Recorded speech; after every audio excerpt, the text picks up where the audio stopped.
Okay, good morning, good afternoon, and good evening, and welcome to the webinar, Tell Me What to Do, and Maybe I'll Do It, Consumer Information for Better Decisions. And I'm Garrett Clark, the UNEP Sustainable Living and Lifestyles Program Officer at UNEP's Economy Division in Paris. And today's webinar is actually the 7th in a broader series, Sustainable Living 1.5, Empowering People to Live Better and Lighter. Now, this broader series within the COVID context explores people-centric approaches. I mean, we've all seen the importance of putting people at the center of how we build back better.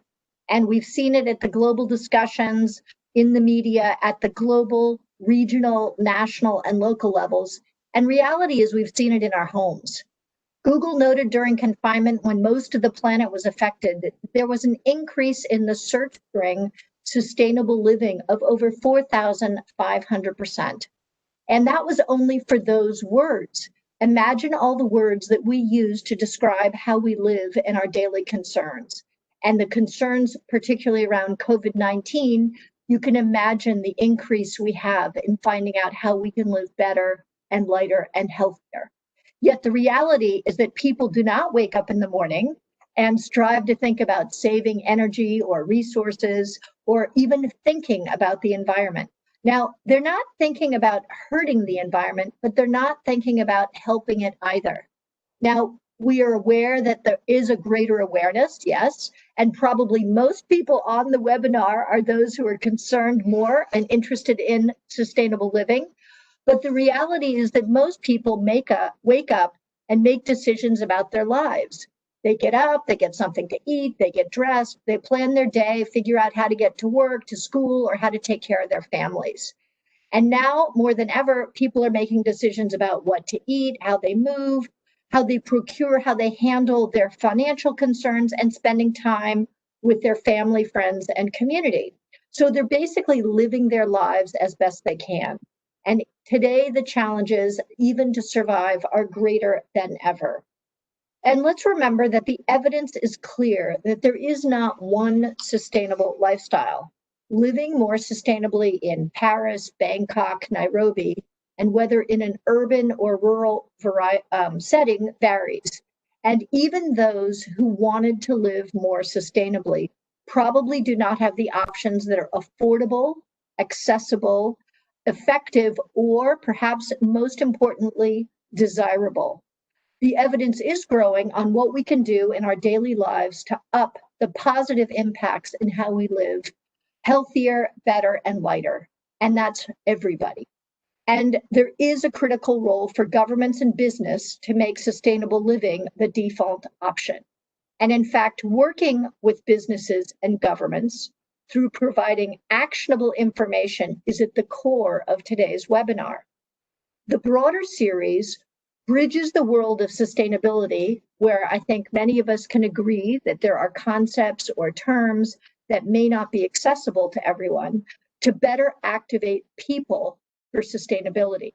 Now, UNEP developed this series not alone. We're always working in partnership with a number of key partners, particularly within the One Planet Network, including other programs around like the consumer information of today's webinar, but we've also worked with the food program, as well as tourism and building and construction.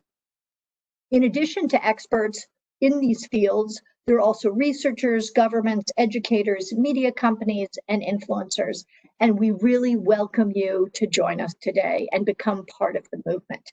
Now, before briefly going into the agenda, I'd like to really thank today's webinar team, Niels and Camilla, who really have been working to get everything happening today, and a big thanks now. Could I have the next slide, please? And just to further entice you to check out those previous webinars, which I'm sure a lot of us are doing, and to give you a sense of what the broader series covered, these were the topic areas. It looks at what are sustainable lifestyles, what are the key domains in which we live, and how can we drill down into what we could actually do. There are existing examples, and what are existing resources and tools that we can apply. For more information, can I have the next slide, please?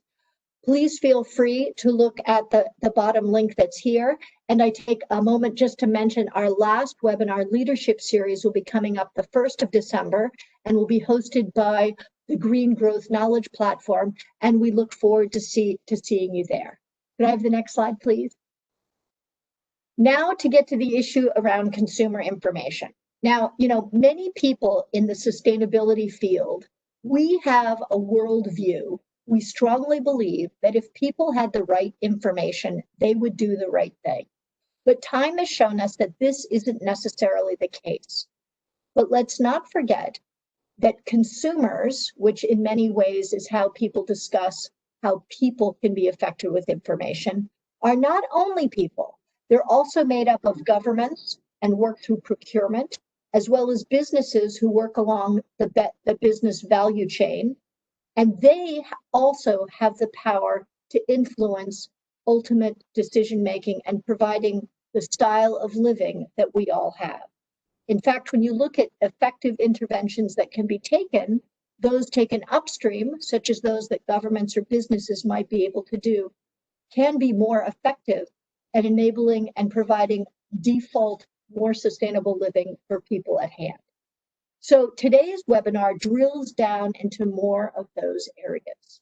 And today we are honored to have Naomi Scott Kearns from Consumer International, who's going to be moderating for us, as well as many of the experts within the One Planet Network Consumer Information Program, as well as those experts who are coming from the Sustainable Lifestyles Program. So briefly for the agenda, we're going to be looking at a brief context for the overall Consumer Information Program. And then we're going to be looking at examples of consumer information tools. And then we're going to take more of a sustainable lifestyles lens and look at how people see sustainability and that the information that they have. So with that, let me turn the virtual floor over to Naomi. Thank you. Thanks very much, Garrett. And hello, everybody. I hope you are looking forward to this webinar as much as I am. So welcome, everybody, and thank you very much for joining. I'm going to moderate today's discussion on consumer information for sustainable decisions. And I'm Naomi Scott Mearns, and I work for Consumers International, which is an NGO currently based in London, and I lead all the sustainability work there. Consumers International lead the Consumer Information Programme, which is part of the UN One Planet Network, and you're going to hear more about the Consumer Information Programme from our next speaker. We've got an exciting lineup of great and highly knowledgeable speakers today who have lots of experience with working to inform consumers to encourage behaviour change for more sustainable decisions. And each speaker will give a short overview of their work and some of the strategies that they've used and employed to inform consumers for sustainable decisions, from reducing food waste to improving labelling and information displayed on products, to helping guide consumers to purchase more sustainable products. And there'll be a discussion at the end of today's webinar with each of the speakers, and also a chance for you as the audience to ask any questions that you would like to. And that'll happen in the last half an hour of today's webinar.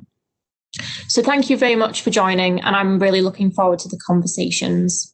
So the first speaker is my fellow co-lead of the UN Consumer Information Programme, Mr. Noah Adi Widodo, and he is from the Ministry of Environment and Forestry in Indonesia, and he's going to introduce the Consumer Information Programme to you. Over to you, Adi.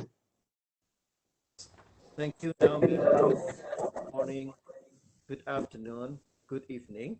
Okay, and thank you also to Garrett. Yeah. Allow me to introduce you to the Consumer Information Program for Sustainable Consumption and Production.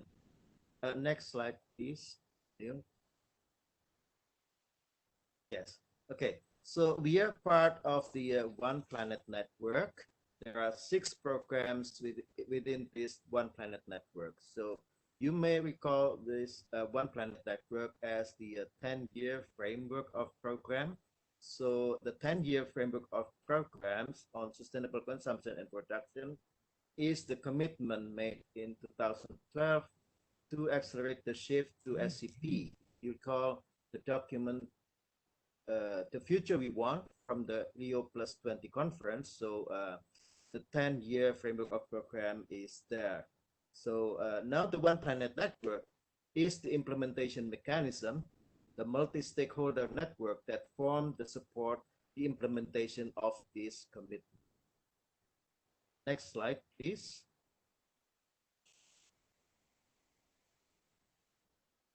Now we come to the Consumer Information Program for Sustainable Consumption and Production.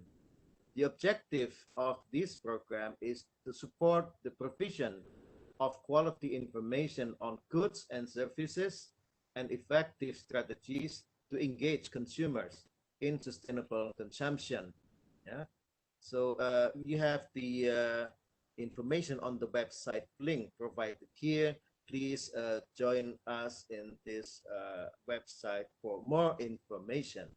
Next slide, please. There are 3 co-leads of the CICP: Consumer International, the Germany's Federal Ministry for the Environment, Nature Conservation, and also from Indonesia, the Ministry of Environment and Forestry. Next slide, please. So this program has a multi-stakeholder advisory committee, or we call it MAC. There are 21 MAC members currently, and we have a global network of over 100 partners. You can see from the map, and so we see the names of those institutions of our MAC members. We are very appreciative of this global collaboration for this program. Next slide, please. So currently, there are 4 working groups. Number 1 is Working Group 1, the guidelines, working on the guidelines for providing product sustainability information. And Working Group 2, Type 1, ecolabels. And Working Group 3, working on the product lifetime extension to advance circular economy. And also Working Group 4, biodiversity communication. This Working Group 4 is just newly established and will soon have a meeting next week. Yeah. Next slide, please. And so here we are in the program. We have a series of webinars, events, and presentations. We have the website, we have the tools, and so please visit us in the website and enjoy the tools that we have provided, and give us feedback and be active in providing the support and enjoy the program. Thank you. Over back to you, Naomi. Thanks very much, Adi. Yeah, and you are all encouraged to get involved with the Consumer Information Programme if you wish. The details to get involved are on the screen right now. So our next speaker is Nils Hoyer, and he's also works on the coordination desk of the Consumer Information Programme, and he's a programme officer at the UN Environment Programme based in Paris. And he's going to give a broader introduction to consumer information as a whole and how that can help with consumer behaviour change and decision making. Yeah, thank you, Naomi, for the great introduction. Next slide, please, Camilla. Yeah, I just wanted to give a brief overview of consumer information. So what is consumer information? I mean, it's the information that consumers need to make an informed choice. And if we apply this principle to sustainability, then we need sustainability information to enable sustainable consumption choices by consumers. And the information needs to be accurate and credible and also accessible. And for the provider of the communication or information on the sustainability to generate a claim that a product is sustainable, one first needs to assess its sustainability impacts along the value chain. And then consumer information tools are basically the means to communicate this assessment information to the consumer. And here it's important to note that the assessment of the sustainability performance, so to say, of a product or a product should be based on a holistic approach with a life cycle perspective in mind. So it should consider the entire value chain of a product. And and also the 3 dimensions of sustainability, so environmental, social, and economic. Next slide, please. And yeah, when we ask the question, what are consumer information tools? There's a wide range of different tools that are now available. And generally speaking, these are tools and systems that seek to guide consumers to make more sustainable choices on goods and services. So we have the traditional ones, such as standard certifications and ecolabels. We also have self-declared environmental claims that are made by businesses themselves usually. Then we have ratings, rankings, and benchmarks to compare different sustainability types of sustainability information or performances, and then life cycle and footprint assessments, consumption and lifestyle calculators, consumer information campaigns, and now also an increasing number of digital tools such as apps, games, or web platforms. I think that digital transformation is really changing this landscape of how we provide information to consumers in terms of communication possibilities and also the way consumers receive information. I mean, nowadays with the internet, you have access to so much information about sustainability or just generally about products. You can look at reviews and all these things. And also the type of consumption is shifting a lot, especially now with COVID. I mean, we are seeing an increase in e-commerce and online shopping. And what is the purpose of these consumer information tools? I mean, for different stakeholders, there are different objectives. So businesses primarily see it as a marketing tool, but also as a supply chain and risk management tool, because with the assessment, you get a better idea of the sustainability risks involved in your supply chain. Then governments, for them, it's part of the consumer protection that consumers need to have information about the products they buy, and that includes sustainability considerations increasingly. And it's also a market-based approach to advance sustainable consumption. So quite a few governments also operate their own consumer information tools, such as Type 1 ecolabels, for example, the Blue Angel in Germany. And the demand for these sustainable products can then be driven through public procurement that is connected to consumer information tools. And finally, the consumers, for them, it should be a guidance for more sustainable consumption choices. Next slide, please.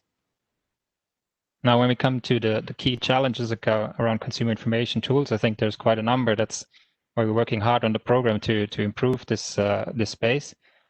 First of all, there's the complexity of sustainability in general. Like, I mean, there's so many different considerations, and quite a few consumer information tools tend to just address some aspects of sustainability. For example, you have a calculator on your CO2 footprint, but then what does it mean? Like, I mean, what is your lifestyle or your consumption habit?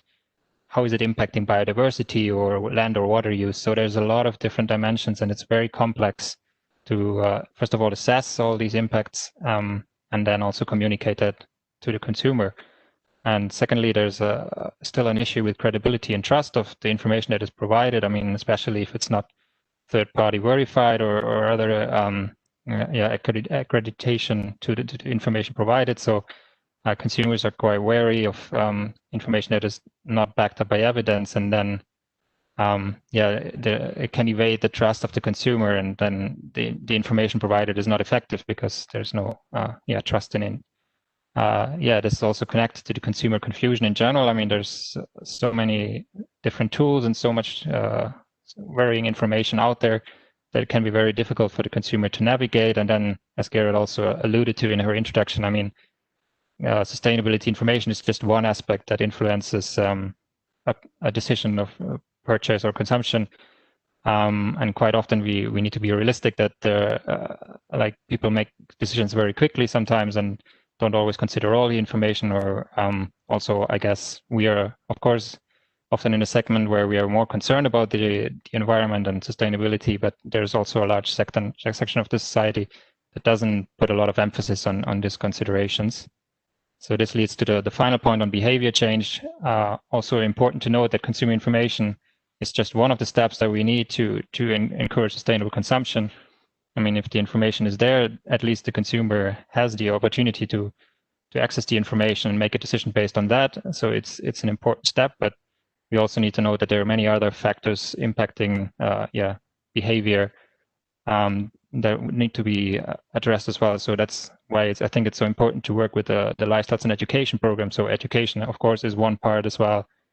making people more aware of the sustainability issues that we face today, and yeah, having like better communication to really encourage behavior change, not just like factual information about sustainability of products. Next slide, please. Yeah, and just to wrap up, one of the solutions that we in the program have developed and are advocating for is the guidelines for providing product sustainability information. So this is a guidance document that is available on our website and in many different languages. And it outlines like 10 principles that we suggest can help level the playing field and encourage communication of sustainability information in a reliable, fair, and transparent way. So there are like 5 fundamental principles and 5 aspirational principles that you see on the slide here. And especially the fundamental principles we think should always be adhered to when you communicate sustainability information. And this would go a long way to like address some of the issues around credibility and also the consumer confusion around sustainability information. There are like also 3 reports that have been developed following these guidelines.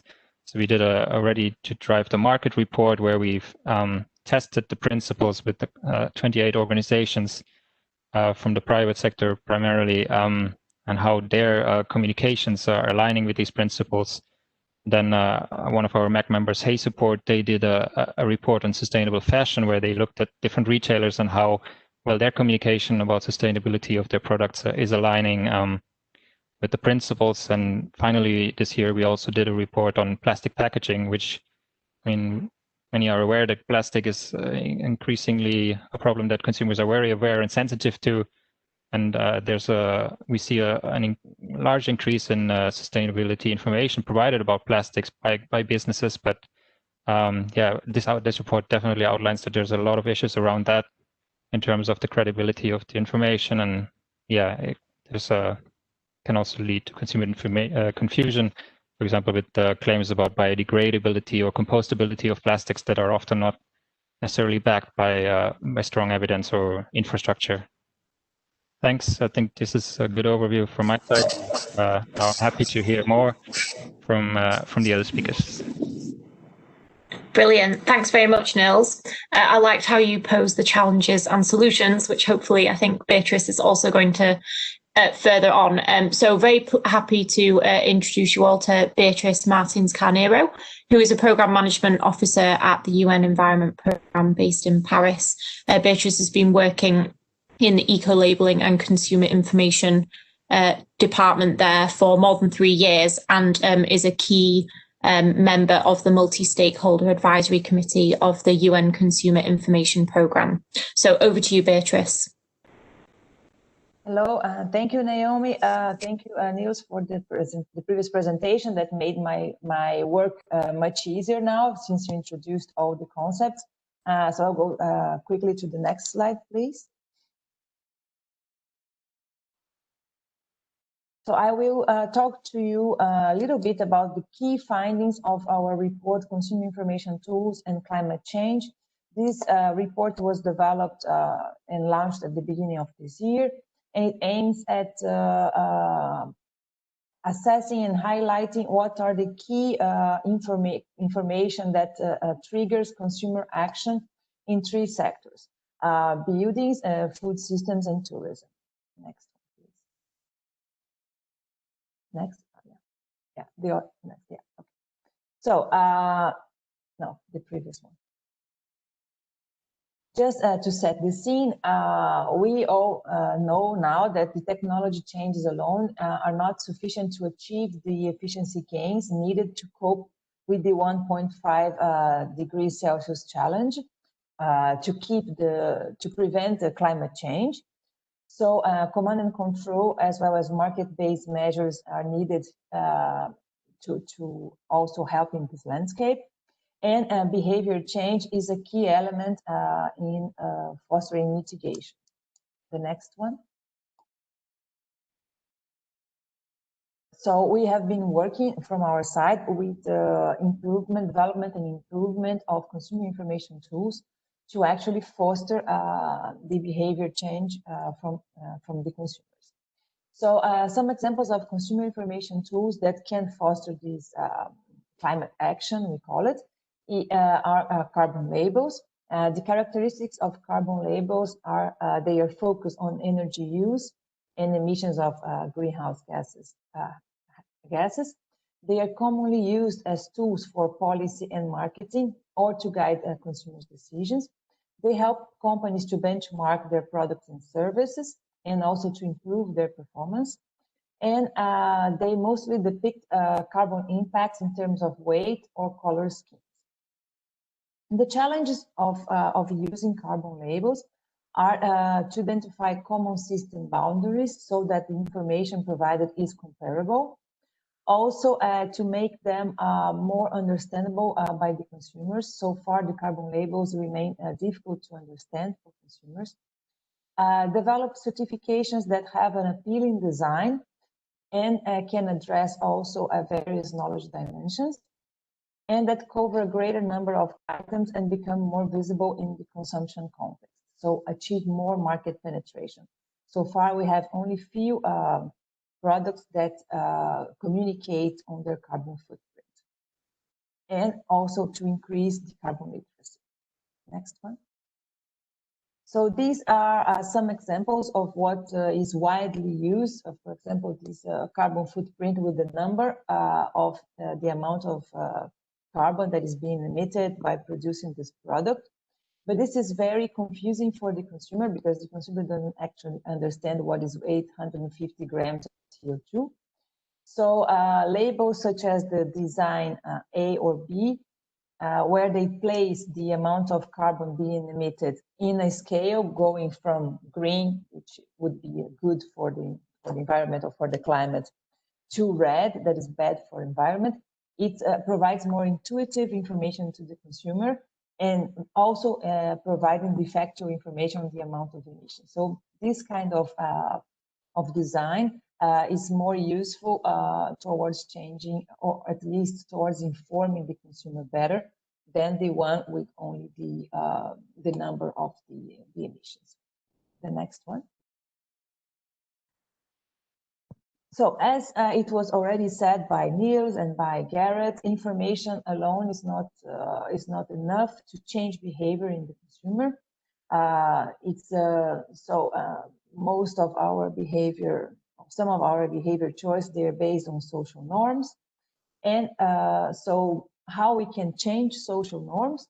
So for example, with the soft policies and voluntary change, I like to enhance the public debate through advertisement and through information tools, such as, for example, airline performance or travel opportunities, train travel opportunities that has less emissions than flying. Command and control, so legislation that you actually regulate the market, standards, and technology. And also market-based approach such as emissions trading, taxation, and performance. We are focusing in this report more in the first one, the soft policies. So this is the objective of this report. The next one, and we have seen recently that social norms can actually change the behavior. We have the example from Sweden on what is being called the flight shame, is that since the climate activists started to make a lot of noise in Sweden about the impact of flights, that there has been for 2 years in a row a decrease in the number of domestic flights. So, and flying is one of the most energy intense human activity. And in this whole flight shame case, the frequent flyers are seen as weighting their personal gains over the societal benefits. So it had a very significant impact in the number of internal flights in Sweden. Next slide. So as I mentioned in our report, we covered the consumer information on 3 sectors: tourism, food systems, and buildings, because those three sectors together, they account for 52 of energy-related CO2 emissions. So they are very energy intense, as a way of saying. And so and also they are the 3 sectors that we have in the One Planet, represented in One Planet network. So we decided to work on them. Next one. The key findings in the tourism sector is that certification tools have limited importance for tourist decision making, because normally they talk about choices made alongside the whole supply chain, value chain of the tourism. What defines sustainability is not always globally generalized and varies depending on geographic and local conditions.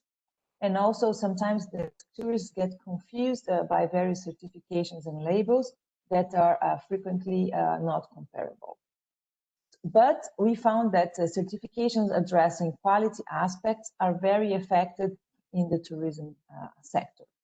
So if we want to have effective label, carbon label, we should try to actually combine the information on quality aspects with the information on carbon emissions. This would be more effective to change the behavior of the consumer.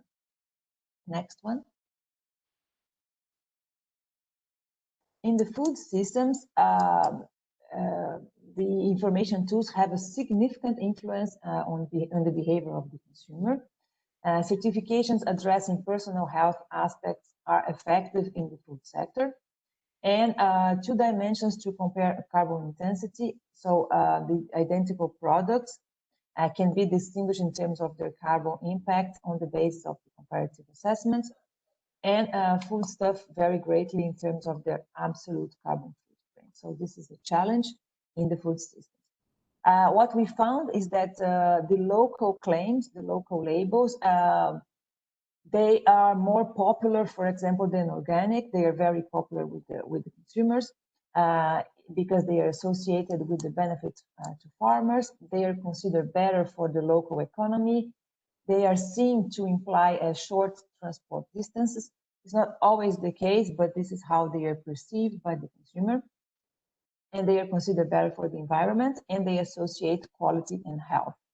So yeah, the idea is if we can combine local claims like meaningfully with climate-friendly choices. So this would be an idea to actually foster the change in behavior of consumers. And lastly, in the buildings sector, the last slide, please. Labels certifying energy efficiency may increase property value, so they are so certifications addressing economic benefits are very effective in the building sector, and designing labels or claims that associate the carbon emissions together with the economic benefits of the buildings have a good chance to be well accepted by the consumer. So yeah, with this, I finish my presentation, and I'll be happy to talk to you a bit more later in the debate, in the panel discussion. Thank you very much, Beatrice, and looking forward to the questions that we're going to ask you later on in the webinar today. So our next speaker is Antonia Biggs, who currently works for Mi Código Verde in Chile. And she's going to explain to us and showcase the platform, which is a consumer platform on product sustainability in Chile. Thank you. Can you hear me okay? Perfect. Okay, great. So let's start. My first slide, please. Thank you. So I will present to you. Oh, first, I would like to start with the other slide, please, Camila. So my green code was a big project that was coordinated by Fundación Chile with the support of the National Consumer Service, the Ministry of the Environment, and of course the funding of the One Planet platform. So now, Camila, let's start. And let's start with some statistics. Okay, so the Chilean consumer is increasingly interested in sustainability. And we did some studies about this in 2017. So 32% of them say that they support sustainability, but 60% also say that this is unknown to them, but they are open to the subject. So this is interesting. 31% say that after price and quality, it is the most important criteria for shopping. Next, please. So the barriers, we saw some barriers as well. So this has been brought up by Niels and Beatrice. They say, of course, that there is a lack of information. 37% of them say there's a lack of information, or there's a lack of supply of sustainable products. And something that was mentioned as well is 12% say they simply don't trust what companies say about the sustainability of their products. So next slide. So what did we do? We created this platform called My Green Code, Mi Código Verde. The platform provides information on environmental and social attributes of products. I want to be very specific. It's only environmental and social attributes of the product.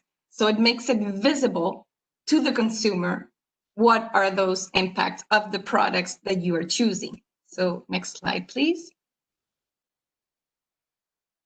So what are the attributes that you can find on this platform when you're looking for your product? You can find animal welfare, social welfare, energy, chemicals. On the other side, waste, water, providers, and biodiversity. Next slide, please. And what was the methodology behind? Of course, this is based on a life cycle approach. So what does this mean? Is that we analyzed and prioritize, this is a hard word, of critical points or hotspot of the complete production chain, where the main social and environmental impacts are generated. I know this might be difficult to understand, so on the next slides, we will show an example. So what if I'm, no, wait, that's the, yes, oh, sorry, the egg, please, the egg example. Perfect. So what if I'm a consumer and I want to buy some eggs, but I want to buy eggs that have less environmental or social impact? I go to Mi Código Verde, I look up on the section of category eggs, I see Ecoterra eggs, and I will see 3 little green circles, right? So you know right away what are the attributes there. So biodiversity, animal welfare, and social welfare. So that's probably the critical hotspots for the production chain of eggs. So if I want to know what about biodiversity, I want to know why, what does it say regarding biodiversity? And it says that the poultry, at least this type of egg, the poultry feed is 100% vegetable and completely chemical free. So by not using chemicals, you avoid generating an impact on biodiversity that surrounds the production land. That's what this means. So what if I want to know just a little bit more? So next slide, please. So you have another option to see certifications that this product has. So in this case, Ecoterra has certified humane. And if I can just have the next part of the slide, Camila. What does certified humane mean? This seal indicates that there's a good care of the farm animal, and this has been ensured during the whole life cycle of the product, giving them a good quality of life. So what does this mean? If it's not clear, some conditions that are ensured is that the animal, for example, is free of cages, is free to carry out their normal activities, they have enough space to avoid stress, they have enough water and food according to their needs, and they are not administered any hormones or antibiotics. So next slide, please. So My Green Code today, what's on the web right now, is 135 products that have been organized in 19 categories. So you can see, I will translate some of them. So you have sugar, you have soft drinks, coffee, eggs, beef, you have juice, also the egg example, shampoos, wine, etc. So there's 45 brands behind this and 33 companies. And we're starting this year we want to plan from now until next year to have more products, more brands, more company joining this platform that was created. And the next slide, just to close up, is there's, of course, a new context, a new COVID context. And so I wanted to show this. It's a study made by Mercado Libre, which is the biggest platform in Latin America to buy or sell new or used products. So I bought this study that was made by them, and very recent. You can see that it says that there's a big growth in sustainable consumption online in Chile and in South America. And these data is from June 2019 until May 2020. And so they say 40,000 users bought sustainable products in Chile, and 65% of those consumers say that they are faithful or loyal to sustainable products. And 40,000 users chose sustainable products for the first time that they bought something online. And the main trends are zero emission on mobility, reusables or zero waste. And this is something interesting, orchards or urban gardens. And so in this, what the conclusion is that in this context of COVID, the sustainable consumption duplicated in Chile, and the products that were mostly bought are regarding compost bins and remanufactured goods or orchards or urban gardens. So this is interesting because it's a totally new context. And I think I'm right on time because you guys gave me 8 minutes. So that's what I wanted to present to you. Thank you very much. Thanks, Antonia. Right on time indeed. And really interesting to hear about the new COVID-19 context, which transitions us perfectly into the next speaker as well, who's really speaking about mainstreaming sustainable lifestyles and living.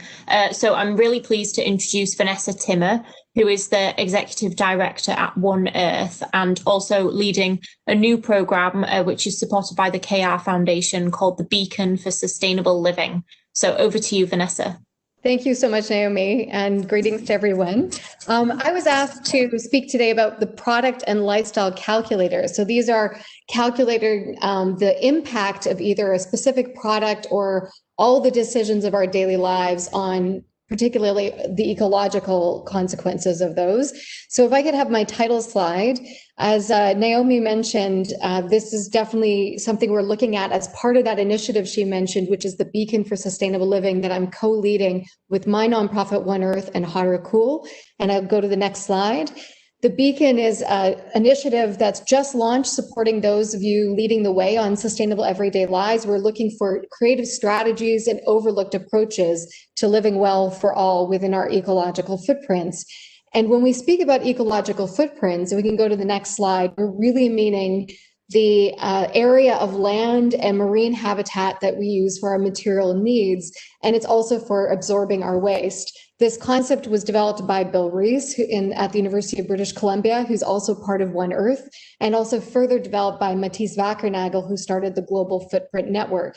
And what we find when we zoom out to the global level, next slide, we see that we're actually we can measure across footprints across many different levels. We can measure the individual's footprint, a household, a city, a business, and a country, and also the entire globe. And if you go to the globe level, next slide, we see that we're actually in ecological overshoot. This will not come as a surprise for many of us.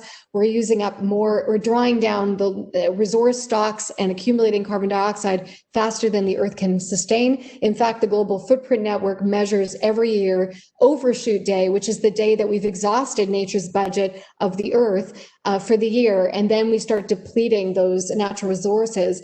And of course, for around the world, different people have different lifestyles that have different footprints, and countries as well. So if we all lived as a typical or average person in the United States, we would need 5 equivalent Earths to sustain ourselves. And then if we, of course, lived in South Africa, it would be a different story. And within those countries as well, we see vast differences between the most affluent and those who don't have enough to sustain themselves. So within this context, the footprint calculators actually help us to kind of unpack what this means at a personal level. Next slide. So these calculators could be for a specific product, so a fashion textile calculator. I'm going to focus on lifestyle calculators, which look across the sectors of living, moving, goods, etc. So to give you a bit of a sneak peek behind the scenes on one of these footprint calculators, we're going to look at some of the data that feeds into them. But before I do that, I just want to say that this is a really emerging area. There is not one universal, commonly accepted, comprehensive calculator. Each one has their strengths and limitations. There's a variety of data that's being used for this. Some measure material footprints, some ecological, and some carbon footprints. So it really varies across these different areas. In terms of the data that feeds into them, let me give you an example of the lighter footprint app you see on the right, which is just launching in Southwest British Columbia and Canada. If you go to the next slide, it's based on the data pulled together by Dr. Jenny Moore at BC Centre for Ecocities, who's also part of One Earth. And you see that it's you can calculate your footprint of your lifestyle based on it'll be based on the data from your consumption data by food type and food miles, your built area, your goods, your transport, and your water. And these are the types of data that inputs into that footprint calculator. So if we go to the next slide, I'll speak about the really great report that was put out and led by Garrett Clark, who you heard from at the beginning, from UN Environment, as well as the Institute for Global Environmental Strategies and the Consumer Information and Lifestyles programs of the One Earth Network. They really looked across lifestyle calculators. And then with the Beacon for Sustainable Living, we asked, how do these calculators support people in taking action? What's missing? What's needed to make them effective? If you go to the next slide, we did a look at 82 different lifestyle footprint programs, calculators, tools, websites, and campaigns. This was led by Fergus Kennard from the One Earth team. And you can look in depth at this on the Beacon website. Let me tell you some of the findings. If you go to the next slide, please. The first thing is that there's a great popularity. There's an abundance of these footprint calculators out there. And what's really interesting is some of them actually directly set you off to offset what you find. So if your footprint is over the global average or what you should be, then it says, here's how you can compensate by offsetting your footprint. Now, of course, offsetting is very important, but it shouldn't be the first choice that people are confronted with. In terms of its role in living sustainably, placing an emphasis on offsets means that we can keep emitting at the same levels. We can simply compensate for it. But instead, we want richer solutions. We also see in these calculators that there's a difference of priorities. Some emphasize technical rigor and others are much more inviting in user design. There's also a limit in how many are dynamic. So you might be able to calculate your footprint one time, but if you take actions, you might not see other calculations later that help you change your habits over time. We see a lot of single one-off engagements, take this quiz and walk away, one-sided communication where you can't talk about your own experience or your barriers. And we don't see people being connected with their individual behavior with the kind of systems actions we need to take. So let's go to the next slide, which is the recommendations. So if you're developing a new next edge of calculations, and that's what we're going to be doing with the Beacon for Sustainable Living, we want to be stakeholder focused, meet users where they are, and also, as Garrett mentioned, speak to their diverse needs and values. There's not one single lifestyle, and we need to tailor for diversity and inclusivity. How accessible are some of the solutions being offered? We also want to connect individuals to community because we make a lot of these behavior change by being connected to our peers or within groups or at workplaces, neighborhoods, faith groups, sports clubs. These are the places that people make changes to their behavior connected to their peers. We also want to support that dynamic sustainability journey so that when people calculate their footprint, we walk the journey with them on the changes they can make to become more sustainable. And we want to show how their actions actually lead to impact at scale when we add up all the different individual lifestyle changes being made. And we want to link, as Garrett mentioned, these individual actions to the systems change of government policy, business changing advertising and media, and changes into our infrastructure that enable those actions to take place. The final points I want to make is just that these footprint calculators are not going to do it on their own. They need to be set within larger campaigns. So I'll give you an example. If you go to the next slide, In Finland, they had a lifestyle calculator, which was a footprint quiz, a lifestyle quiz. Over 1 million people have taken this quiz now. A number of them have gone on to make a commitment for action, and they're supported with a whole bunch of strategies of how they can take action moving forward, as well as government and policy suggestions that the Citra Finnish Innovation Fund does with local governments and businesses to make these actions more likely. And finally, the Global Footprint Network, the next slide, has done a Move the Date campaign where people can connect with each other about the actions they're taking. The final thing I'll say is, please come to the Beacon for Sustainable Living website, if you can go to the next slide, and find out about how best to communicate sustainable living, looking at campaigns from around the world. And then we're basically thinking about how do we best engage people beyond calculators to entire campaigns. The final slide is the website where you can find us, and I'll hand it back to Naomi. Thank you so much, Vanessa. Really interesting to hear about calculators and how individual information can reach consumers to really change lifestyles in general. So our next speaker is Mr. Helio Matar, and he is the head of the Acatu Institute for Conscious Consumption, which is based in Sao Paulo in Brazil. And he's going to speak about some of the recent work that him and his organization have been doing. So over to you, Helio.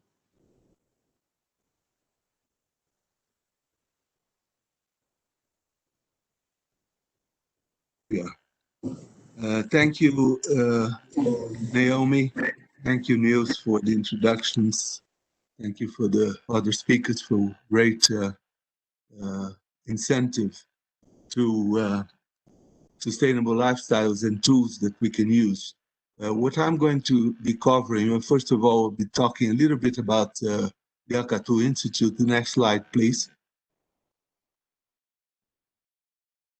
Next slide. The Acatu Institute is a 20-year-old organization, NGO, and we define conscious consumption as being the object of our work.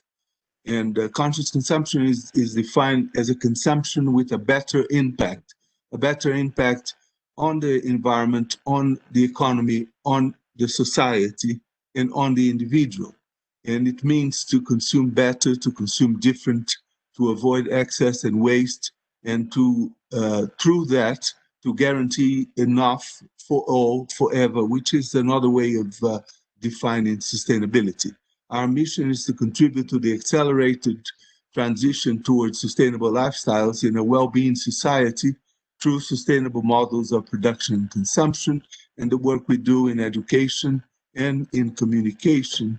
We try to help consumers change behaviors, help children and youth to be educated towards sustainable lifestyles. The word Acatu is a beautiful word in an old Indian language, which means at the same time good seed and better world. Is collective, is a good individual for a better collective, which is what we are looking towards in contributing for consumers to be in their lives. Next slide, please. I'm going to be presenting to you some data from conscious consumption in Brazil in surveys done by Acatu, and an international survey done by GlobeScan, and Acatu is a partner here in Brazil, on healthy and living. Next slide, please.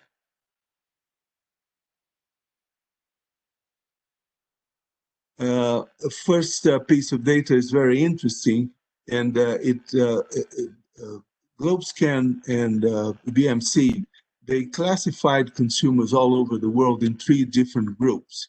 The aspirationals, who are strongly focused on shopping, which means they like to shop, but are seeking products from brands that are committed to social and environmental values. That's the orange color circle. The advocates are very little focused on shopping, so they don't like to shop as much, but they seek products from brands that are highly committed to social and environmental values. And by looking at these 2 circles, the green one and the orange one, you can see that Aspirationals are 33% of world consumers, and advocates are 22% of world consumers, which makes up to 55% of world consumers being focused on social and environmental values when they shop. So that is to show how important it is to have good, reliable, consistent, relevant information on product sustainability, so that consumers can make good choices when they buy.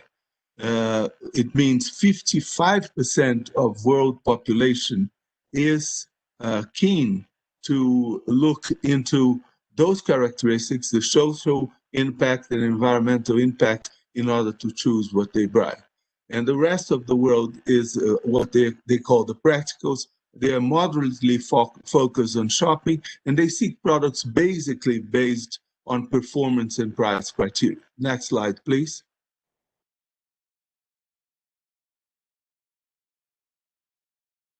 When we look at the right of this slide, then we can see in the 25 country of the study average, what are the attitudes that consumers consider to contribute to a healthy and sustainable life. The first one is related to health and well-being.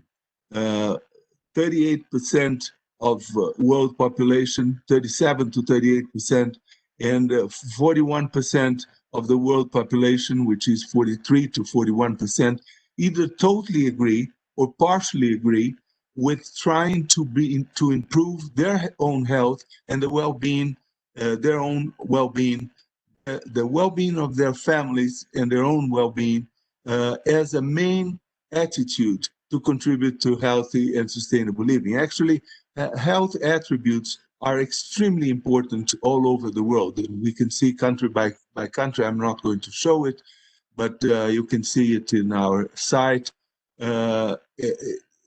For 25 countries sample, in all of the countries, health and well-being are the first attributes. The second one is I want to reduce the impact that I personally have on the environment and nature by a large amount. 24% totally agree with that, 40% partially agree with that, which means that 64% of world population is looking for ways to reduce the impact that they personally, each one, have on the environment and nature by a large amount. These indications, health, well-being, reduce the impact, are indications for the need for information on how products can be companions in that journey towards reducing negative impacts on environment and on society. The block of items which are under the sand color rectangle of information show all of those show that consumers are willing to support companies and brands that speak out, that are protective of social and environmental impacts. About 50% of the whole population of the world are are willing to support products or brands that work to improve society and the environment, and about 50% are also willing to pay more for products produced in a socially environmental responsible way. In order for that to happen, of course, information is absolutely essential for the decision making to be made. Next one, please. And here, the percentage of people who feel guilty about their negative impact on the environment. As you can see, 44% of the world population either totally agree or somewhat agree that they feel guilty about the negative impact. Reminding what Beatriz mentioned before, this means that for this 44% of the world population, not to have a negative impact is already a social norm. So they feel guilty, they feel ashamed if they don't do that. again, they need information in order to do that. Next one, please.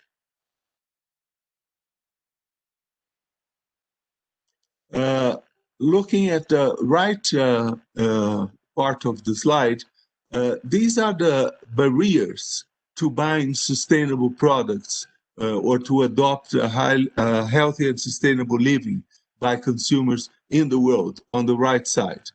Brazil is the green one, and 25 countries average is the blue one. As you can see, not having the support of government, not having the support of business, and not having the support of NGOs and charities are besides being too expensive, are some of the most important elements that implies barriers to buying sustainable products and adopting a healthy and sustainable living. That is directly related to the fact that consumption is not only an individual decision, but is actually a social practice. It depends on business having products, on governments having campaigns, on NGOs doing education in society, in order for the consumers individually to be able to practice sustainability, to choose more sustainable products. And you see, being too expensive is a second very, very important item. And that means not necessarily that the products have to have exactly the same price as the not sustainable or not as sustainable products. It means actually that the consumer needs information on the environment and environmental and social impacts of products in order to value those elements and then paying the price for that. What means too expensive is not necessarily saying that the consumer requires exactly the same price, but it requires exactly the same value. So it has to perceive the values of the information that on impacts and society and the environment. Next one, please.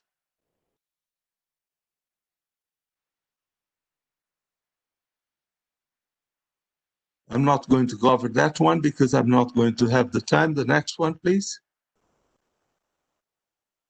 And on the right side, on purchase intention and loyalty to brands, it's interesting to say, and this is only for Brazil, but it repeats itself in several countries, that the factors that affect consumer loyalty to a company, first of all, necessarily are making life easier and more convenient. But the third and the rest of them, of the items, are very interesting, causing a positive impact in the community and the world, showing my best version to the world, and being a part of a movement bigger than myself. Those are elements that mean that consumers are looking for companies to help them make a positive impact in the world. If the company provides products and services that are more sustainable, by buying those products and services, consumers feel that they are causing a positive impact in the community or the world if the company is doing that. And buying products from those companies are a way for consumers to practice sustainability in their own lives. Next one, please. I think this was the last one. No, this is the last one. You can see that in all regions of the world, these are very important. To buy their products, to work for the companies, to invest in the companies, people prefer companies that give back to society.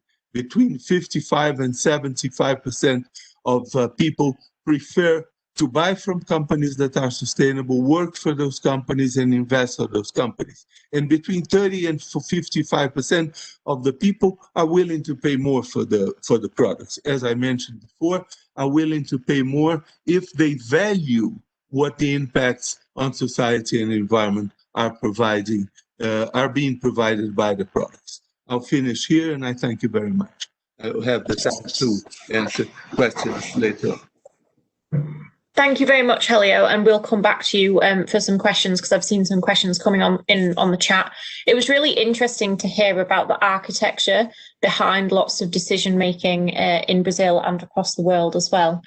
And over to our last speaker now, Ms. Claire Neller, and she works for WRAP and is the head of the International Food Programme. And she's going to be speaking about some of the strategies and her experience trying to reduce food waste across the globe.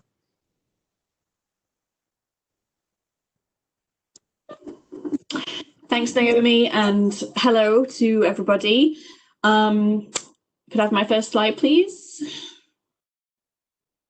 Thanks.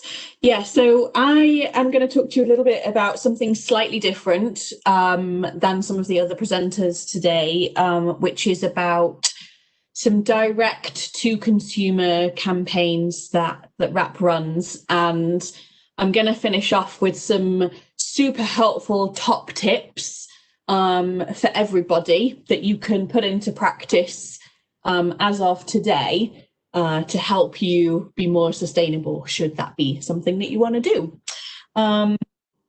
Next slide, please. Yeah, so I work for an organisation called WRAP. We're a not-for-profit based in the UK, but we work with partners in over 25 countries around the world. And we sit in what we call the grey space between government, industry and citizens. The work that I do, as Naomi pointed out, is on all of the work that we do on sustainable food systems outside the UK. So I'm working in a number of countries around the world, particularly focusing on preventing food loss and waste. Next slide, please. So I'm just, as I said, going to talk a little bit today about how we work with consumers.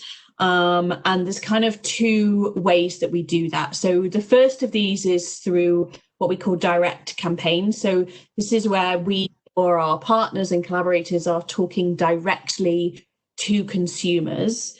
Next slide, please. And then the other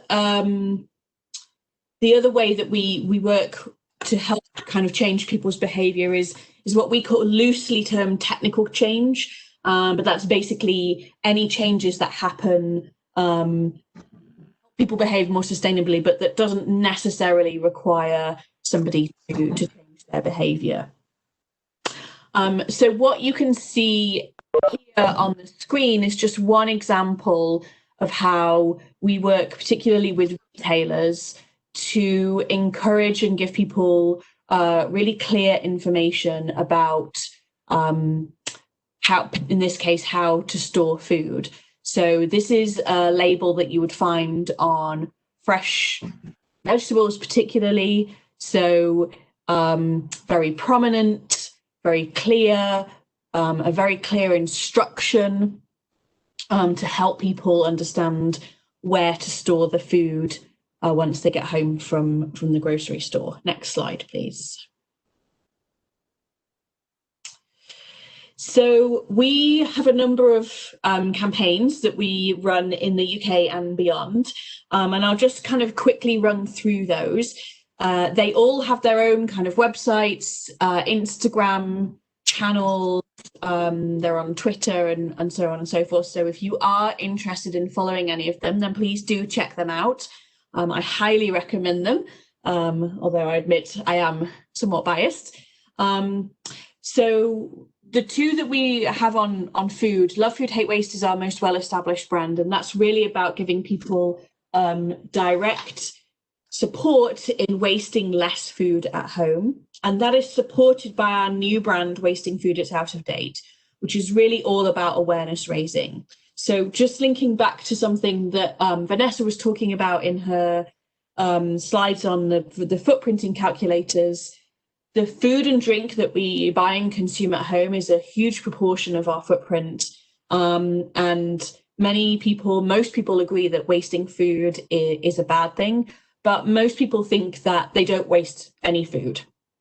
And statistically, this just isn't possible because the vast majority of the food that is wasted is from our homes. So Wasting Food, It's Out of Date is a new campaign that we're running, which is much more about awareness raising, helping people to understand the link between wasted food and climate change. And then we have 3 other brands that really reflect on some other areas. So Clear on Plastics, as the name explains, is about helping people to understand or get clarity on the different types of plastic, what's good about them, what you can do with them, etc. That supports our Recycle Now brand, which is all about recycling all different kinds of materials. And we also have Love Your Clothes, which, as the name implies, is all about helping people to just love their clothes, extend the life of them, care for them better, and understand what to do with them when they're no longer needed. Next slide, please. So I was saying that most people think food should not be wasted, but a vast proportion of it is. So 1/3 of the food we produce globally goes to waste. And the evidence so far suggests that about half of that is wasted from our homes. So when you go to the grocery store or the market and you come home and you put that bag of salad in the refrigerator, and then a few days later, it's looking kind of sad and a little bit limp, and you throw it away. That's about 50% of the food that gets wasted. And so this is one area where what we do in our homes can have a huge impact on that overall picture.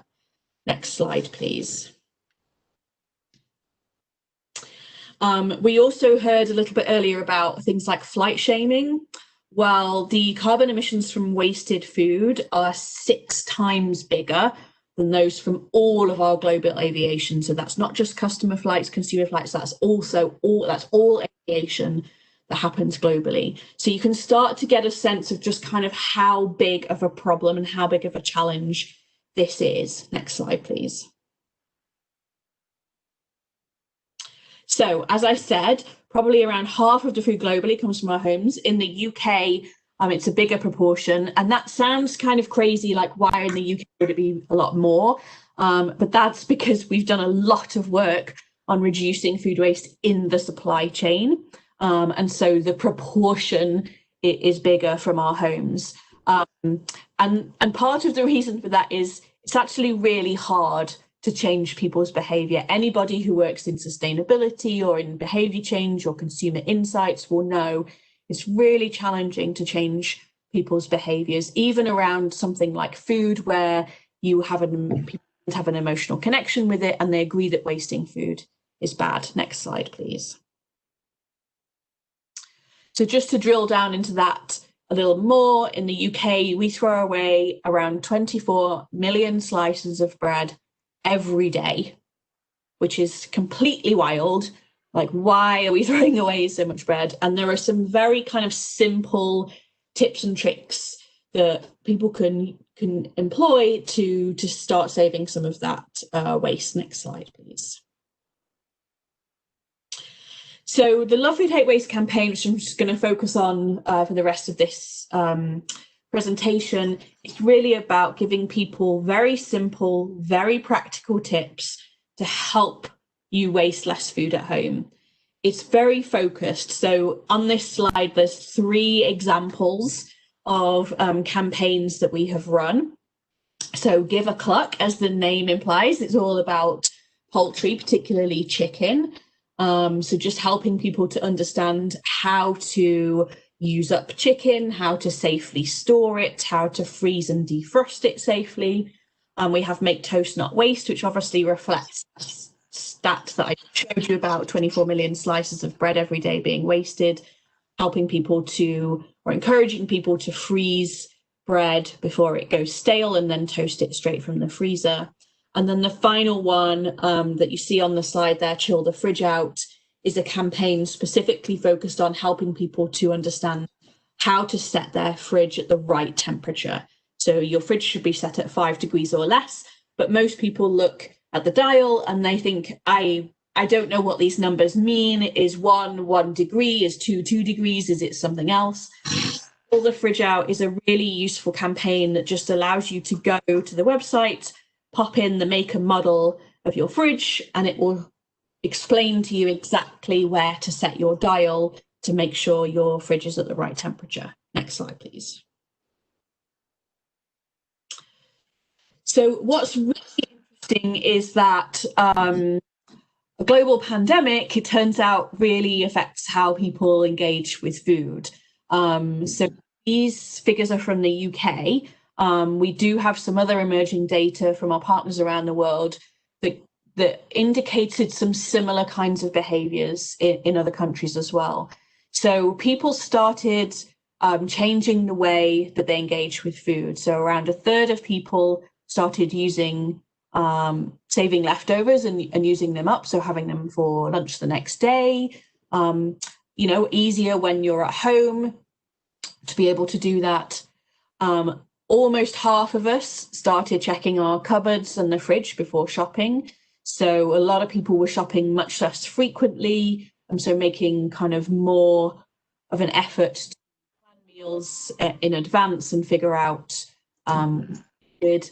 And 90% of people now agree that food waste is an important issue and that we should be participating in doing something about it. Next slide, please. So I think this is my last slide, actually. So just kind of 3 little tips that I wanted to leave you all with, just in the interest of kind of sharing the wealth, to help you waste less food at home. So the first one of these is really around learning to love your freezer. Most people don't know, for example, that you can freeze cheese, you can freeze milk, you can freeze leftover wine. You can freeze products right up until their use-by date. So if you've bought some chicken, for example, and the use-by date is tomorrow, you can still pop that in the freezer and it's still safe to eat. So you learn to love your freezer, make the best use of it.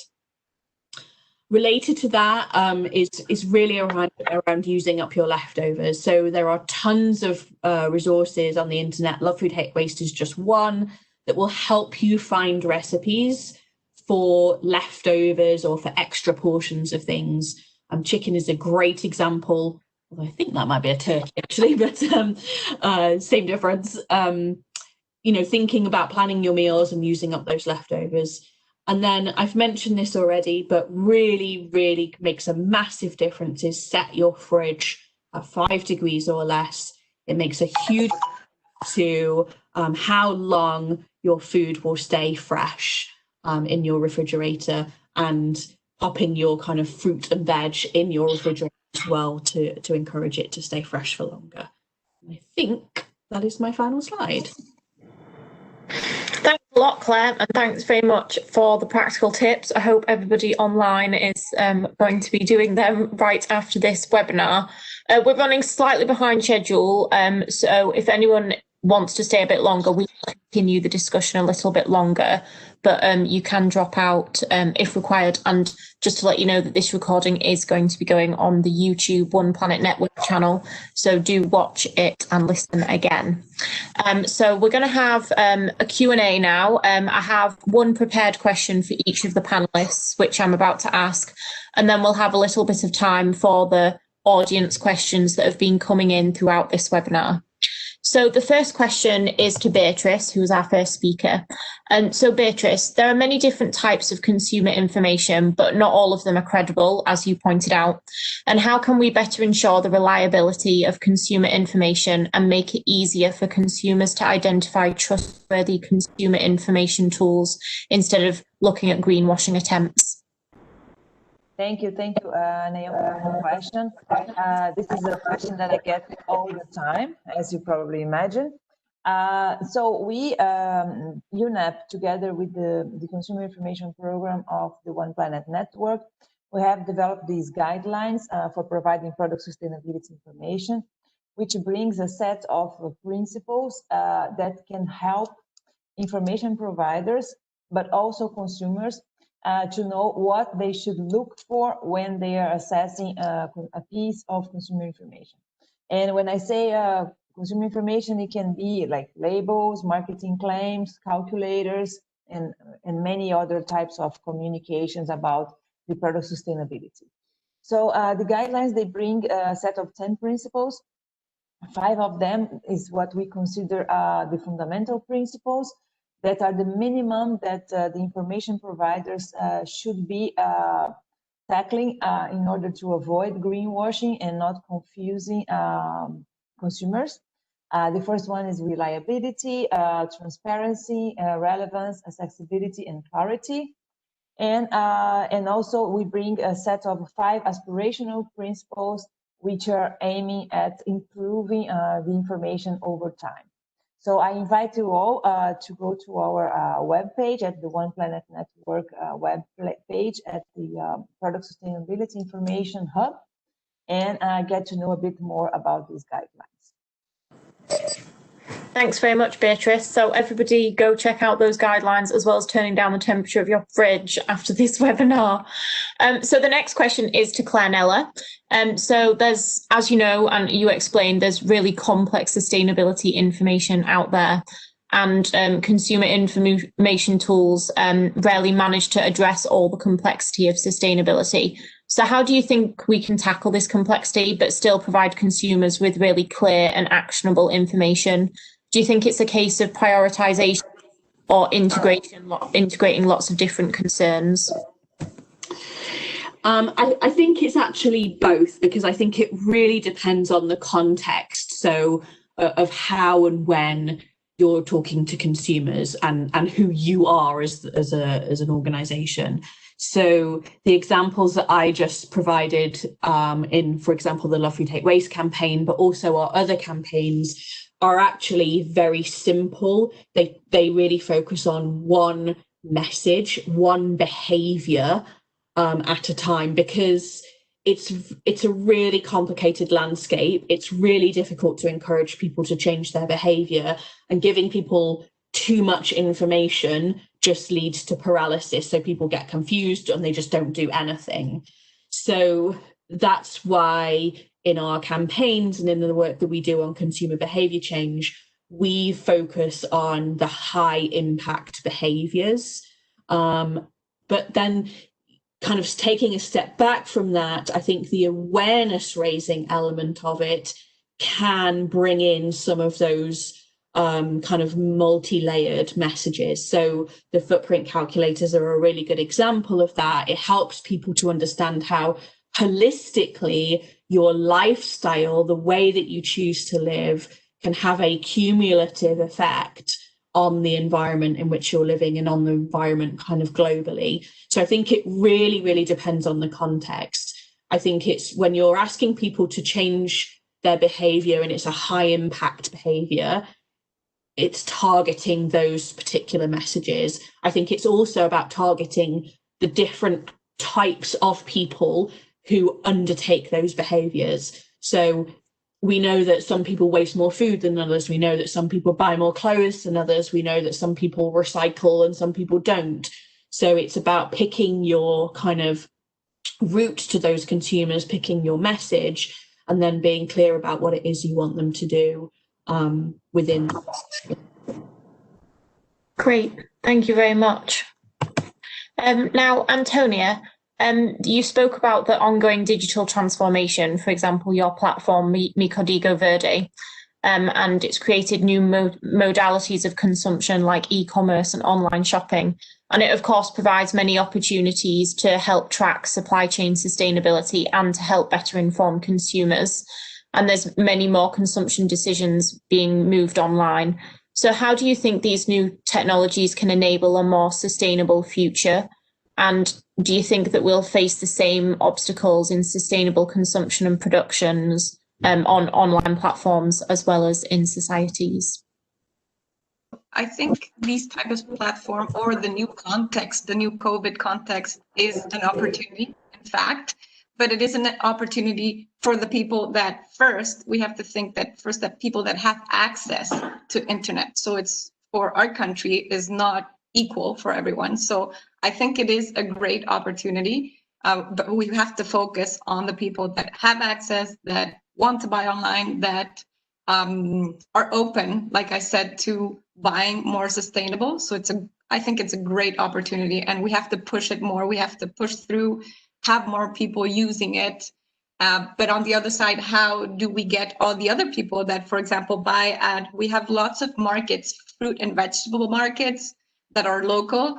And you can not only find fruits and vegetables there, but you can find all types of products. So how do we get to those consumers that are still going to go there, that don't have access to internet? How do you sort of nudge them so that they change their behavior? And then I would say we would have to work with other tools, not only platforms, like I said, for people that have internet, but we should work more with ecolabels for the people that shop right there on the market. So I don't know if I'm answering the whole question, but I just wanted to say that the new context, the new global context is an opportunity. And we first started this seminar saying build back better. So I think it is a great chance to shift our consumption, how we consume and how we produce as well with big companies. So I see it as an opportunity, but like I said, we have to make a difference, right? Especially worldwide. Not everybody has access to internet. So these tools are one of many that can help us with our consumption and production. Great, thank you, Antonia. And to Helio, our economic system is built on continuous growth, and marketing and advertising are the main tool to continuously entice consumers to buy more and new products, which creates new demands. So how effective do you think voluntary approaches are, like consumer information, to counteract the powerful drivers of consumption? Do you think that it can work on their own, or do you think it needs to be supported? It needs to be supported. The perception we developed along these years working with consumer behavior is that consumer behavior is dependent, first of all, on elements which are not in the realm of the decision of the consumer, which means to say consumers are forced in a way by publicity, advertising, are forced by social recognition to behave in a certain way. So in order to change that behavior, it's first of all necessary to have an educational process so that children and youth will work with sustainability, with conscious consumption, with the elements of individual behavior, so to form values that will lead to behaviors that are more sustainable when they grow up. It's much easier to have more sustainable behaviors for children who have grown through a process of education in which sustainability becomes a value in their lives than to get to adults and then work with the adults. When working with the children and with the adults, one of the main elements is to show that there is power, transformative power, in the individual act of consumption. Otherwise, consumers will not leave their comfort zone in order to do things differently. So the question is how to lead consumers to perceive the transformative power of their acts of consumption on society and the environment. So it's necessary to show that during the whole lives of consumers, we all consume a lot, we live longer, fortunately, due to several factors. And because of that, it is possible by changing small acts of our consumption to have a strong, enormous impact during our lifetime. And also to show that consumers are not alone in the world. In other words, the way we behave influence family, influence friends, influence the community, colleagues at work, in the way they behave. So the way we consume individually affects maybe 20, 30 people and multiplies by 20 or 30 the impacts of our own consumption. So that's very important to change behavior of consumers.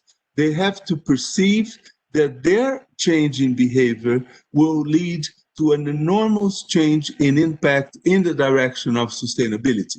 In order for that also to happen, besides education of children and youth, we need government campaigns, we need government incentives in terms of price, for instance, by reducing taxes on more sustainable products. We need companies to inform better, which is strongly influenced, I hope, by the work that the One Planet Network is making in terms of the guidelines for product sustainability, so that companies will learn how to inform better and consumers will not only appropriate the information, but will trust that information. And that trust will be directly related to the use of the guidelines for providing sustainable information on products. So these are some of the elements that are around and necessary in order for the voluntary approaches of consumer information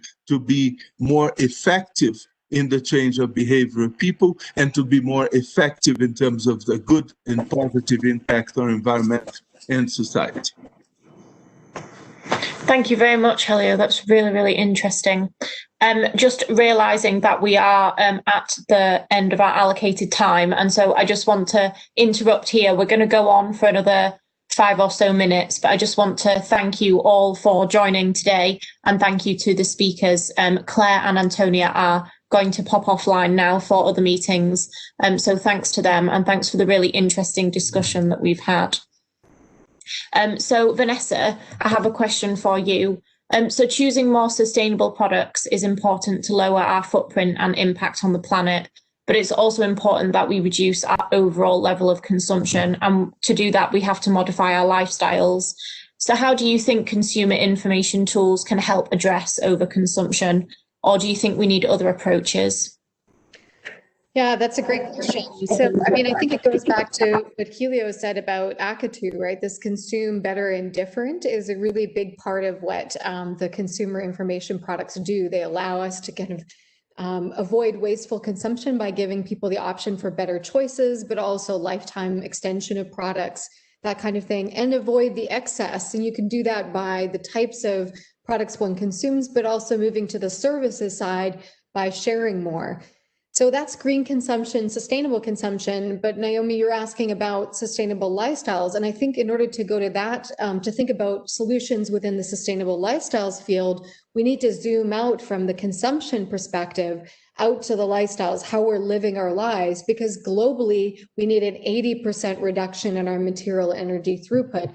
So it's not just about greener versions of some of our high consumption lives today, but it's about that larger shift to sustainable living within our boundaries of our ecological perspective. And that gets back to Claire's point that lifestyle calculators give you a holistic perspective of the whole life. And that requires very different tools. It's about the understanding, of course, the calculator where your footprint is, but also seeing how those cumulative actions that Helio was just mentioning across many different people taking action is only possible if it's supported in a context of a culture, of an economy, of an educational context, of a business context that supports those lives.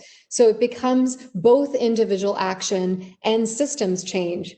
And on the cultural front, some suggested tools would be things like, you know, thinking about rethinking the good life, the social norms, both in their flight shaming negative way, but also in the positive, creating that better world or siege that Akatu is focusing on. So what are the more intangible aspects of our lives? What would we be replacing consumption with? We might now socialize through shopping, and maybe we socialize differently. What are the non-market solutions?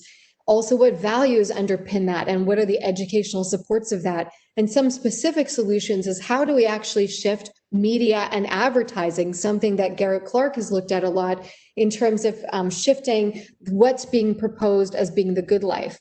It brings us into conversations about equity, because actually the largest footprints are by those who are affluent, and that's not only by choice. It's also because we have an economic system that's accruing that consumption. So if you have assets, you gain more assets. So we need to shift the high affluent footprints, the super rich. and shift our economic growth model to one that's firmly anchored in principles of ecological constraints, social justice, and prosperity. And of course, that needs to be supported by policies like eco-taxes, wealth redistribution, basic income, reduced work hours, different kinds of policies that are being explored right now to support sustainable daily lives. And it's these kinds of things that we're looking at in the Beacon for Sustainable Living, is placing the consumption conversation within the solutions that are at that lifestyles level, which require a much richer array of solutions. Thank you very much, Vanessa. So now I'm going to open up the floor to all the panelists. I'm going to ask a few of the audience questions that have come in, so please feel free to take up the question that you want.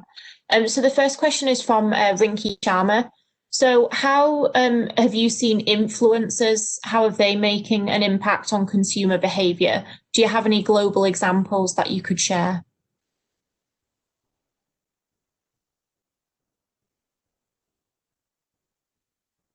It's Vanessa. I think, the influencer's role is critical, because a lot of what shapes our culture is the way we look to others as role models or peer support. And we see that in terms of, for example, Emma Watson, the actress, really promoting a vegan lifestyle, to kind of the role models we see in films in terms of this type of behavior.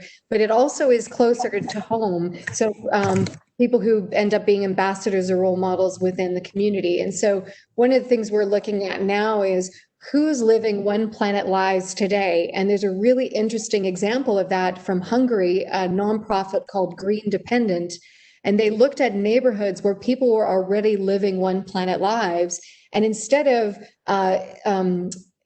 being in a campaign that encouraged sustainable behavior, they were reinforcing the behaviors of that community to each other to celebrate the way they were living sustainable lives. And so that Green Dependent example is one where you see a community going from feeling like they need to move into the consumer society to actually celebrating the way they live their lives today. Thank you. And another question from the audience from Tom Cumberledge. So who do you think should provide the contextual data to enable consumers to make informed sustainability decisions? Do you think it lies with business or government or somewhere else? Actually, it lies with a group of social actors, Naomi, in the sense that business, of course, have to provide or should provide information on their products, impacts, not only the products themselves, but the whole value chain of their products. In order to do that, they should be using the guidelines of the One Planet Network in order to make the information reliable, accessible, transparent to all of the consumers. But in order for that to happen, for many consumers to adopt it, it's necessary to have other social actors working together in that process. It's one of the interesting things is that we like to talk about things or products or actions being sustainable. And maybe we should change our language and start talking about things or actions and even lifestyles being more sustainable and not sustainable. Because sustainability poses an infinite challenge on top of people, on top of society. It's actually the best way to be sustainable or to be more sustainable is to go step by step, and to celebrate each step is extremely important so that people will feel good about themselves and will follow through and continue to work on their own actions to be more sustainable in other areas of consumption, in other items of consumption, step by step.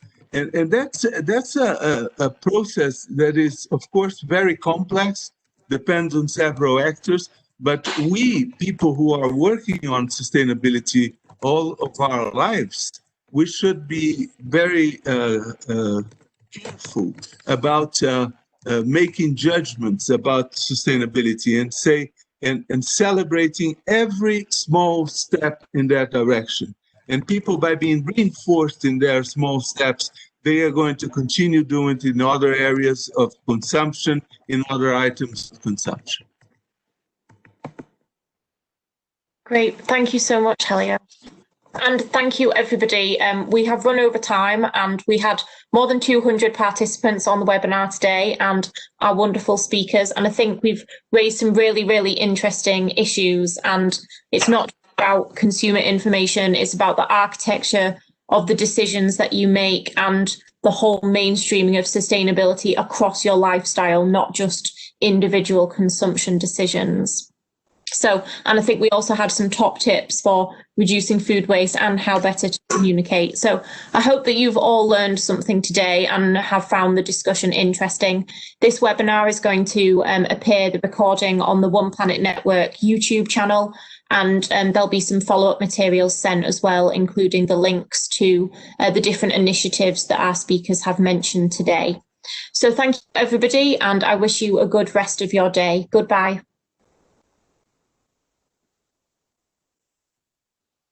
Thank you. Bye-bye. Thank you. Great webinar. Bye-bye.